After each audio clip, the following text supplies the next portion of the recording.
Hello everyone, welcome back to the channel.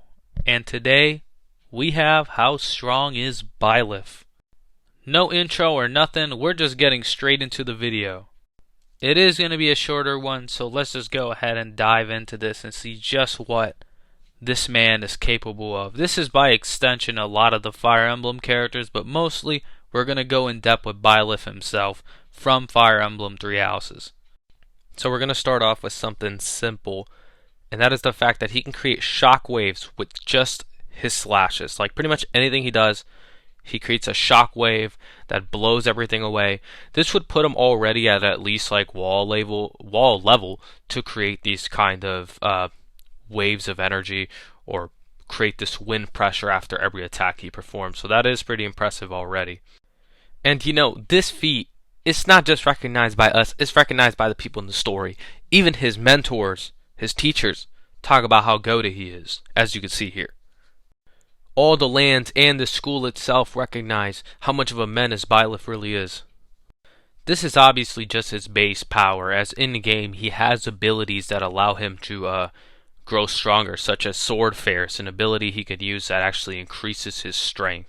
Now, I'm not going to get into how much stronger it makes him because obviously the percentages or multipliers or increases given in-game are just an in-game mechanic, but the ability itself is something Byleth does have. It's just, you know, how much it actually grows to is not really known in context of the canon in universe. If anyone has an example of someone using Sword Fare in like cutscene or canon or a statement about it in universe, then I'd love to hear it. Now, if we're bored talking about his sword work, we can also talk about the fact that Byleth has access to multiple magical avenues. My man can use fire spells, lightning spells, and dark magic. I believe those are the ones he could use. Wind, of course. I feel like I'm missing another element, but those are the elements Byleth has access to. So obviously, in such versus battles, obviously against foes that have weakness to fire, lightning, all that nonsense, he has those avenues as well. Not only does he have those spells, but he also has magical spells that would allow him to heal himself or heal others around him. He's obviously no like grand fucking healer, but he has enough magical prowess in that field to just regenerate, recover from damage. Not like obviously like fucking Wolverine, but you know, still helpful. But you're about to hear the kicker. He doesn't need to just slash you or just heal. He could do both at the exact same time with Draining Blow. So Draining Blow is another ability that Byleth has access to, and he actually heals himself every time he slashes you. Most likely via magic or some bullshit, but that's also a very useful ability. Again, the healing by itself is going to help more, but he can multitask. He's doing two things at once. My man doesn't have to sit there and think about which one he's going to do first. He could just do both of them. Not that thinking for him would be a problem. My man is a combat strategist. I mean, he's a capable sword fighter, and he even he managed mercenaries before he even joined the school.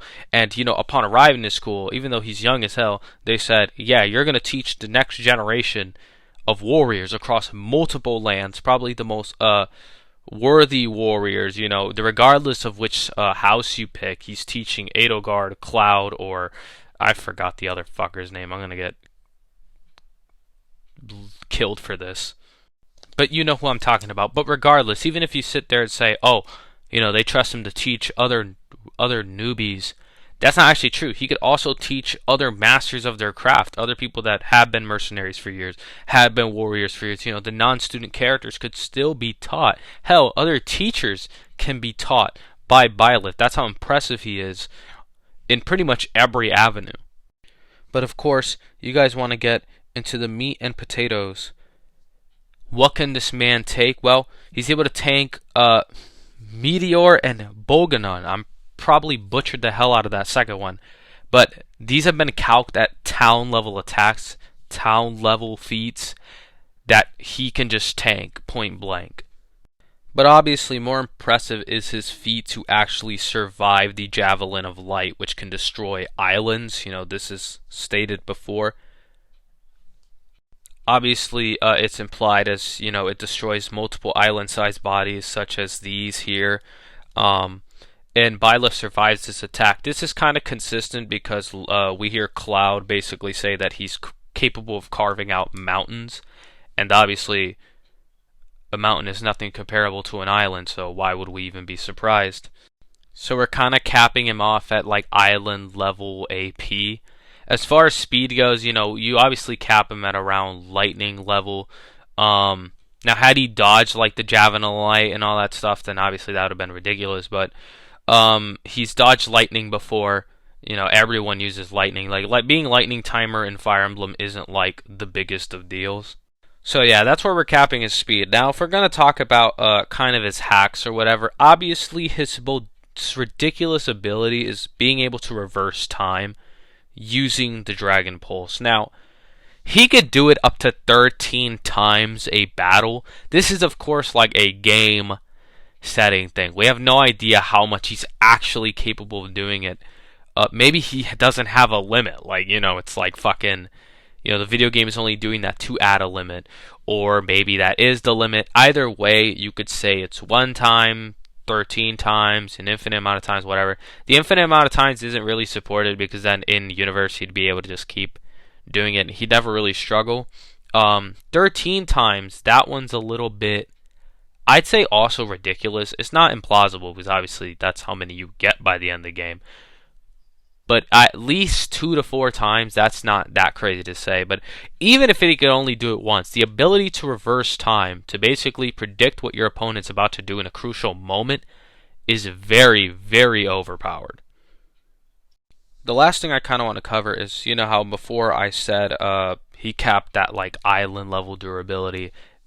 Maybe AP, you know, is the whole argument of AP equals durability. You know, I'm not going to get into that, but his AP at minimum is mountain level, while his durability is island level. But obviously there is the scene where he's able to cut through a dimension with a single slash. You know, when he transforms, he cuts through a dimension. You know, obviously that feat is very, very powerful. It's way higher than everything else. So the consensus is that the sword kind of has the hacks to open up dimensions, and not so much that he did it with raw strength.